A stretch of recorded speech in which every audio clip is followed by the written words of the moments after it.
Pension योजनाओं का लाभ देने के लिए 1400 करोड़ रुपए का प्रावधान किया गया है। इससे लगभग 23 लाख हितग्राहियों को सामाजिक सुरक्षा पेंशन का लाभ मिल पाएगा। प्रदेश के दिव्यांगों के सामाजिक समावेश सुनिश्चित करने के लिए सार्वजनिक इंफ्रास्ट्रक्चर को दिव्यांग अनुकूल बनाने के प्रति भी इस बजट में बजटीय प्रावधान किए गए हैं।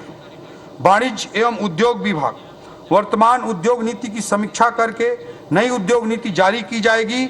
इसमें राज्य में उपलब्ध कृषि उत्पाद, वनोपज एवं खनिज संपदा तथा रोजगार मूलक उद्योगों की स्थापना का ध्यान रखा जाएगा और नए उद्योगों को बढ़ावा देने के साथ साथ कोर सेक्टर में पूर्व से कार्यरत उद्योगों के क्षमता विकास के लिए भी अनुकूल अवसर प्रदान किए जाएंगे। प्रदेश में आर्थिक और अत्याधुनिक इंफ्रास्ट्रक्चर से युक्त कोरबा बिलासपुर इंडस्ट्रियल कॉरिडोर के लिए राष्ट्रीय राजमार्ग के निकट के क्षेत्रों में उपलब्ध उपयुक्त शासकीय भूमि पर औद्योगिक क्षेत्रों का विकास किया जाएगा। इस योजना के निर्माण हेतु 5 करोड़ रुपए का बजटीय प्रावधान किया गया है।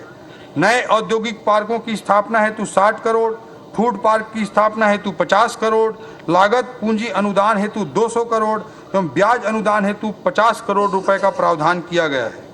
युवाओं को स्वरोजगार उपलब्ध कराने के लिए मोदी जी की गारंटी के तहत छत्तीसगढ़ उद्यम क्रांति योजना प्रारंभ की जाएगी। इन्वेस्ट इंडिया की तर्ज पर इन्वेस्ट छत्तीसगढ़ सम्मेलन आयोजित किया जाएगा। इस हेतु भी बजटीय प्रावधान किए गए हैं। प्रदेश में अत्याधुनिक Chhattisgarh startup hub, knowledge process outsourcing इकाइयां स्थापित करने एवं राज्य में एक समृद्ध नवाचार पारिस्थितिकी तंत्र तैयार किए जाने हेतु स्टार्टअप समिट का आयोजन किए जाने का भी इस बजट में प्रावधान किया गया है।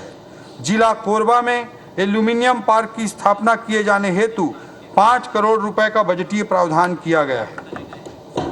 प्रदेश के हैंडलूम, हस्तशिल्प एवं अन्य स्थानीय उत्पादों के बिक्री एवं प्रचार प्रसार के लिए मार्केट प्लेस उपलब्ध कराने हेतु राजधानी में राष्ट्रीय स्तर पर जो यूनिटी मॉल का कॉन्सेप्ट है, उसी तरह का यूनिटी मॉल रायपुर में स्थापित किया जाएगा।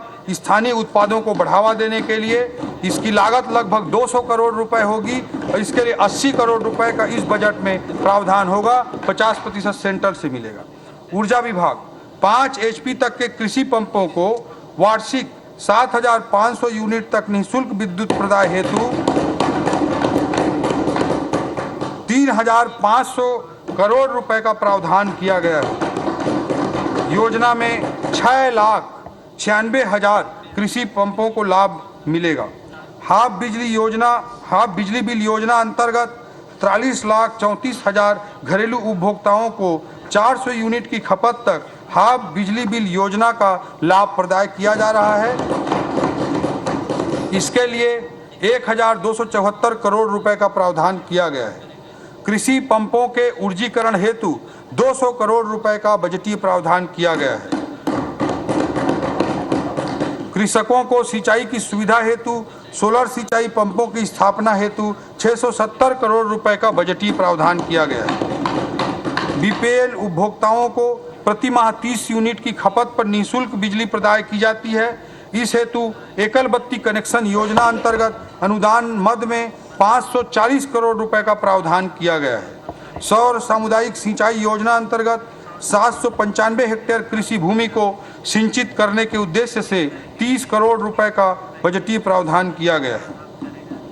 आईटी अधोसंरचना एवं आईटी इनेबल्ड सर्विसेज, प्रशासनिक कार्यों में तेजी, शासकीय धन के कपटपूर्ण संव्यवहार पर रोक तथा शासन में पारदर्शिता लाने के लिए आईटी अधोसंरचना का तेजी से विकास किया जाएगा। राजधानी मुख्यालय से लेकर ग्राम पंचायत स्तर तक प्रशासनिक कार्यों में आईटी इनेबल्ड सर्विसेज को बढ़ावा देने के लिए सभी विभागों में कुल मिलाकर 266 करोड़ रुपए का प्रावधान किया गया है। यह हमारी रणनीति का एक महत्वपूर्ण स्तंभ है। इन टेक्नोलॉजिकल एक्सपेरिमेंट्स को सही ढंग से संचालित करने के लिए Chhattisgarh centre for smart governance की स्थापना का भी प्रावधान इस बजट में किया गया है ताकि टेक्नोलॉजी रिलेटेड चीज़ों को अच्छे तरीके से इम्प्लीमेंट किया जा सके।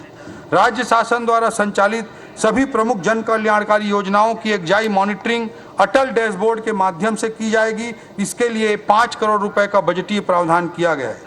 शासकीय धन के